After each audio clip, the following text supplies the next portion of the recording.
आज हम अध्ययन करेंगे सुश्रुत सूत्र स्थान का 21 चैप्टर, जिसका नेम है व्रण प्रश्न अध्याय। यहाँ पे त्रिदोषवात पित्त श्लेष्मा को देह संभव हेतु बताया गया है। संभव का मतलब उत्पत्ति। त्रिदोष के लिए त्रिस्थून शब्द काश्यप ने प्रयोग किया है सबसे पहले। उसके बाद से त्रिस्थून को ही त्रिस्तंभ कहा गया है, नॉट त्रय उपस्तंभ। त्रिस्तंभ, इसको हम ऐसे याद कर लेंगे। देह क्या है? हमारी एक बिल्डिंग है, हमारी जो बॉडी है एक बिल्डिंग है, और इसमें क्या है? 3 खंभा है जो कि मोटे मोटे हैं। तो त्रिस्तंभ को ही क्या बोला जा रहा है? त्रिस्थून, जो कि वात पित्त कफ है। और ये हमारे देह की उत्पत्ति की कारण बताई गई है। देह संभव हेतु कहा गया है। ठीक है। सुश्रुत ने रक्त दोष को चौथा दोष माना है। ये इसकी संदर्भ याद करनी है, ये इसी चैप्टर में बताई गई है। उसके बाद से दोषों की निरुक्ति में सुश्रुत की बहुत बड़ी देन है। दलहन या चक्रपाणी ने इसे नहीं बताई है। इन्होंने वागति गंधनेय इति धातु तप संताप्य और श्लिष आलिंगने बताया है, जो कि हम ये ऑलरेडी फर्स्ट ईयर से पढ़ते आ रहे हैं। दोषों के स्थान ये बहुत इम्पोर्टेंट है। वात पित्त और कफ के जो स्थान है, चरक, सुश्रुत, वाग्भट और काश्यप के अकॉर्डिंग हम देखेंगे और याद करेंगे। तो सबसे पहले हम देखते हैं चरक के अकॉर्डिंग। चरक जी ने वात का स्थान, पित्त का स्थान और कफ का स्थान रेस्पेक्टिवली पक्वाशय, अमाशय और उरा बताया है। काश्यप ने पक्वाशय, अमाशय और उरा की जगह पे हृदय कर दिया है। और वाग्भट ने सेम जो पक्वाशय स्थान थे वात का वही है, लेकिन जो अमाशय था पित्त का स्थान वहाँ पे नाभि कर दिए और उरा का उरा रखी है। ठीक है। लेकिन सुश्रुत ने हमारे जो पक्वाशय है, सारे आचार्यों के अनुसार वात का स्थान, उसके साथ साथ उन्होंने सोड़ीकुद को भी शामिल कर लिया है। और पित्त का स्थान इन्होंने पक्वाशय, अमाशय, मध्य बताया है और कफ का स्थान अमाशय बताया है। ठीक है। अब पित्त के अलावा शरीर में अन्य कोई अग्नि नहीं है, ये बताई गई है इसी चैप्टर में। अब हम पढ़ेंगे पंचविध पित्त। ठीक है। तो यहाँ पे जो हम 5 टाइप के वात के प्रकार, 5 टाइप पित्त और कफ, 5 टाइप कफ के प्रकार जो हम पढ़ते हैं, ये विशिष्टता है। जो पित्त की जो डिवीजन जो की गई है, ये सुश्रुत के जरिए की गई है। और जो वात का डिवीजन है और चरक के द्वारा, और कफ का जो डिवीजन है ये हमारा वाग्भट ने किया है। ठीक है। तो जो अब हम सबसे पहले यहाँ पित्त का डिवीजन देखते हैं। पाचक, रंजक, साधक, भ्राजक और आलोचक पित्त, ये 5 टाइप के पित्त है। इनके हम स्थान और रेस्पेक्टिव कर्म देखेंगे। सबसे पहले पाचक पित्त, इसका स्थान कहाँ बताया गया है? पक्वामाशय, मध्य। इसका कर्म क्या है? चतुर्विध अन्नपानम पचति। जो 4 प्रकार के जो हमारा अन्न है, यानी असित, पित्त, खालित और ले, जो 4 तरह के अन्नपान जो हम लेते हैं उसको पचाने का काम। उसके बाद से विवेच्यति और दोष, रस, मूत्र, पुरिसाणी, ठीक है ना, इसको कन्वर्ट करने का काम भी पाचक पित्त का कार्य करता है, पाचक पित्त ही कार्य करता है। उसके बाद से आता है हमारा रंजक पित्त। रंजक पित्त का स्थान क्या होता है? हमारा यकृत और प्लीहा। ये क्या करता है? रस को रागाकृत, यानी रस की जो कलर प्रोवाइड कराने में हेल्प करता है। देन आता है साधक पित्त, इसका स्थान हृदय है और ये हृदय में स्थित रहता है। आलोचक पित्त का दृष्टि है, जो रूप ग्रहण का काम करता है। और भ्राजक पित्त हमारा पंक्ति छाया नाम च प्रकाश का, यानी कि जो छाया है इसको प्रकाशित करता है। दलहन ने यकृत के लिए कालखंड का नेम प्रयोग किया है। ठीक है। और जो कुछ है, कुछ ऑर्गन्स है जिसके स्थान बताए गए हैं, जैसे पक्वामाशय, मध्य, क्या क्या पाचक पित्त, ग्रहणी और नाभि का प्लेस बताया गया है। और पक्वाशय, पित्ताशय, मध्य, गर्भाशय यानी बस्ती पाशरों में इसका प्लेस बताया गया है। इसी तरीके से अमाशय का प्लेस पित्ताशय, उपरिष्ठ, ये बताई गई है। ठीक है। अब यहाँ पे इसके अलावा क्या बताया गया है? एक और चीज़, पित्त के गुण, कफ के गुण, ठीक है, पित्त कफ के गुण और रक्त के गुण बताए गए हैं। यह वात के गुण हमें देखने को नहीं मिल रहा है, यानी कि वात, पित्त और बात नहीं, पित्त, कफ और रक्त के गुणों के बारे में वर्णन किया गया है। जो कि पित्त का गुण क्या बताया गया, तीक्ष्ण, द्रव, पुतिनील, पीत और उष्ण, जिसमें प्राकृत जो रस इसकी बताई गई है वो कटु रस और विकृत रस वो अम्ल, यानी विदग्ध च अम्ल एवं, यानी कि जो विदग्ध अवस्था में इसकी जो रस की प्रकृति हो जाती है अम्ल, और वैसे कटु रस। अब कटु रस हमें याद नहीं रखनी है क्योंकि हमें पहले से पता है, ये हम फर्स्ट ईयर में भी याद किए हैं चरक के अकॉर्डिंग। जो वात पित्त कफ के जो हमारा गुण है रेस्पेक्टिवली, वो रुक्षा, शीतो, लघु, सूक्ष्म, चलो, अथ, विशद, खर, ये वात का है। और पित्त का हमें पता है सस्नेहम, उष्णम, तीक्ष्णम, च, द्रव, अम्लम, सरम, कटु, जो कटु रस, कटु जो गुण है, ठीक है ना। तो यहीं आ गया इसका प्राकृत रस यहाँ पे कटु रस।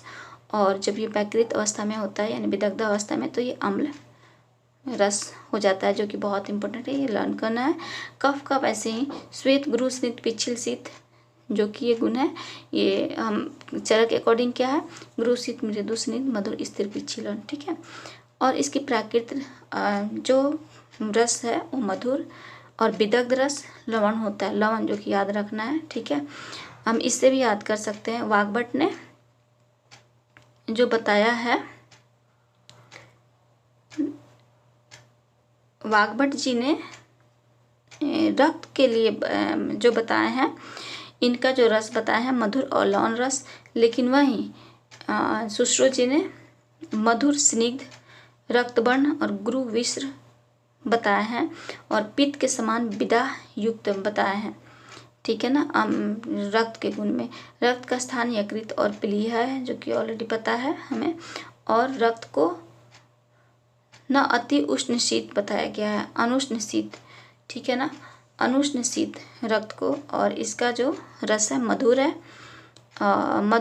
मधुर रस है। वाग्भट ने मधुर और लवण रस बताया है।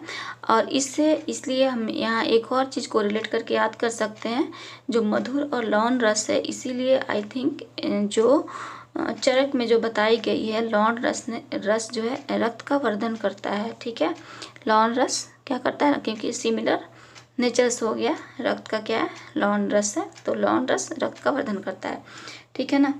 अब इसके बाद हम इस चैप्टर का सबसे मेन इम्पोर्टेंट पार्ट पढ़ने जा रहे हैं, जिसका नेम है षट क्रियाकाल, ठीक है। इसका संदर्भ षट क्रियाकाल का सबसे पहले तो हम संदर्भ ही देखते हैं, ये कहाँ वर्णन किया गया है। ये सुश्रुतसूत्र 21वें वर्ण प्रश्न में, ठीक है, वर्ण प्रश्न में किया गया है। और ये सुश्रुत की देन है, षट क्रियाकाल है, ये सुश्रुत की देन है हमारी, ठीक है। प्रथम क्रियाकाल को हम क्या बोलते हैं, संचय अवस्था।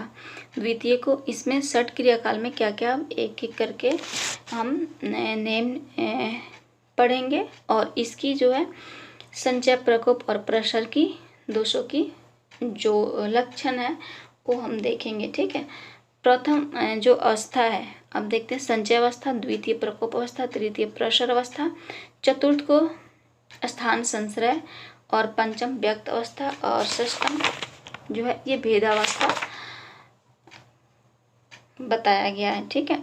संचय अवस्था में क्या होता है, दोषों का क्या होता है, संचय होता है, अपने ही स्थान में दोषों का वृद्धि होता है संचय अवस्था में। अब दोष कौन कौन से हमारे, मेनली वात, पित्त और कफ। अब इन दोषों के अपने स्थान में संचय होने से जो जो सिम्टम्स आता है उसको हम देखेंगे, ठीक है। संचय अवस्था में संचय भी जस्ट संचय हुआ, जैसे वात के लिए देख रहे हैं, सबसे पहले वात संचय हुआ तो इसमें क्या होगा, स्तब्ध पूर्ण कोष्ठता, यानी कि जो कोष्ठ है वो हैवी फील करेगा, ठीक है, स्तब्ध पूर्ण कोष्ठता और भरा भरा सा। इसके बाद से पीत का संचय होने से क्या होगा, पीत अभासता और मंद उष्णता, ठीक है, मंद उष्णता। पीत अभासता तो चलो समझ आ रहा है, लेकिन मंद उष्णता क्या है हमें लर्न ही करना है, क्योंकि पित्त कहाँ पित्त और कहाँ मंद उष्णता, ठीक है ना। यहाँ पे मंद उष्णता जो कि हमें याद रखना है ऐसा। उसके बाद से क्या है, कफ का संचय होने से अंगानाम गौरवम आलस्यम, ठीक है, ये बताया गया है गौरव, ठीक है। अब इसको हम एक कोड से याद कर सकते हैं, एसपीजी, ठीक है। एस से स्तब्धपूर्ण कोष्ठता वात के लिए, पी से पित्त और वास्ता मंद उष्णता, और जी से गौरव, ठीक है ना, गौरव आलस्यम, अंगनम गौरव आलस्यम बेसिकली, ठीक है। द्वितीय क्रियाकाल को प्रकोप अवस्था बोलते हैं। दोष का अपने स्थान से उन्मार्गामी हो जाता है इस अवस्था में, और यहाँ पे इसकी ट्रीटमेंट जो बताई गई है वो स्थानानुसार ट्रीटमेंट बताई गई है, ठीक है। अभी मैं बताऊंगी स्थानानुसार ट्रीटमेंट क्या होता है। पहले हम ये देख लेते हैं कि वात का जो प्रकोप अवस्था है ये क्या होता है, कोष्ठोद संचरण, ठीक है। वात से पहले क्या था, संचय अवस्था में स्तब्धपूर्ण कोष्ठ था, यानी कि जस्ट वात जाकर के संचय हुआ। एक हम ऐसे एक थीम क्रिएट कर सकते हैं कि वात वहाँ बैठा हुआ है, बस स्तब्ध है और पूर्ण भरा भरा सा कुछ लग रहा है। अब क्या, जब उससे भी ज़्यादा बढ़ गया प्रकोप अवस्था में, जब दोष हम पहली अवस्था में चिकित्सा नहीं किए तो दोष बढ़ता गया तो दोष क्या अपने स्थान से उन्मार्गामी हुआ, ठीक है। उन्मार्गामी हुआ तो वहाँ पे क्या हो जाएगा, कोष्ठोद संचरण, यानी उन्मार्गामी यानी कि यहाँ पे वात चलना स्टार्ट कर दिया, ठीक है ना। तो यहाँ पे तोद यानी कि पेन होगा, कोष्ठोद संचरण, ठीक है।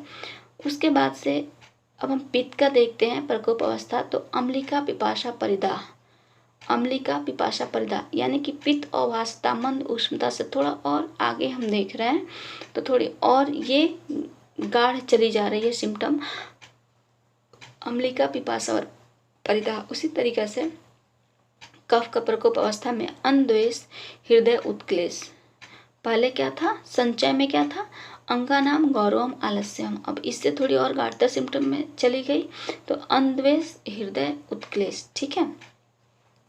अब हम देखते हैं तृतीय क्रियाकाल प्रसर अवस्था। इसमें क्या होता है, जब जो दोष है ये क्या होते हैं, बीमार गमनम शुरू कर देते हैं, ठीक है ना। बीमार गमन प्रसर अवस्था में उपप्लव भी इसे बोलते हैं, और ये 15 टाइप से फैलते हैं दोष, ठीक है। इसमें होता क्या है, वायु बीमार गमनम आटोपम, ठीक है ना, बीमार गमन हो जाता है। वायु का जो प्रसर अवस्था का जो लक्षण है बीमार गमन हो जाता है। पित्त का ओस जोश परिदाह धूमायनानी पित्तस्य, और कफ का है अरोचक अविपाक अंगसाद दशरदी, ठीक है ना। इसमें अरोचक छर्दी आ गया। वात में क्या है, बीमार गमन और आटोप, और पित्त में वही ओस जोश परिदाह और अरोचक छर्दी, ये कफ में आ गया, ठीक है। चतुर्थ क्रियाकाल को हम स्थान संश्रय अवस्था बोलते हैं, और इसी में पूर्व रूप अवस्था वही से बोलते हैं। इसको याद करने का तरीका, पूर्व रूप में 4 वर्ड है और चतुर्थ क्रियाकाल यानी चतुर्थ में 4 वर्ड, ठीक है। इसमें क्या होता है, जो प्रसर अवस्था की जो प्रसर अवस्था में जो दोष बीमार गमन करके जो हमारे सारे शरीर में जो फैलना शुरू किया था, वहाँ पे उसको जहाँ भी खा वैगुनिया यानी कि जहाँ भी उसको खाली स्पेस मिला था स्रोतस में या जहाँ भी, वहाँ पे क्या किया, वो अपना स्थान संचय कर लिया, वहाँ पे जाकर के बैठ गया, ये समझ लें, और रोगों की उत्पत्ति का कारण बनना शुरू हो गया, ठीक है ना ये। और वहीं पे सबसे पहले पूर्व रूप की उत्पत्ति शुरू हो जाती है यहीं पे, और यहीं पे दोष दुष्य समूर्छना बताया गया है। और दोष जब त्वक मांस तोड़ित स्थित रहता है तो उस केस में क्षुध रोग कुष्ठ विसर्ग की उत्पत्ति होती है, और अस्थिगत अगर वहीं चली जाती है तो विद्रधि अनुशयी उत्पत्ति होती है, उदर में जाती है तो विद्रधि, और सर्वांगत में ज्वर सर्वांग रोग की उत्पत्ति करती है, ठीक है। पंचम क्रियाकाल जो व्यक्त अवस्था बोलते हैं, इसको व्याधि दर्शन अवस्था भी बोलते हैं। इसमें क्या हो जाता है, रूप परिलक्षित हो जाती है, पहले तो पूर्व रूप था उसके बाद से रूप। अगर पंचम क्रियाकाल में भी कोई इंसान ट्रीटमेंट नहीं करता है तो फिर षष्ठम क्रियाकाल आ जाता है, जिसमें रोग क्या दीर्घकाल अनुबंधी हो जाता है, ठीक है ना। और चिकित्सा नहीं करने पे इस अवस्था तक अगर चिकित्सा नहीं कोई कर रहा है तो बीमारियां क्या हो जाती है, असाध्य हो जाती है, ठीक है। ये हमारा रहा सुश्रुत सूत्र का 21 चैप्टर।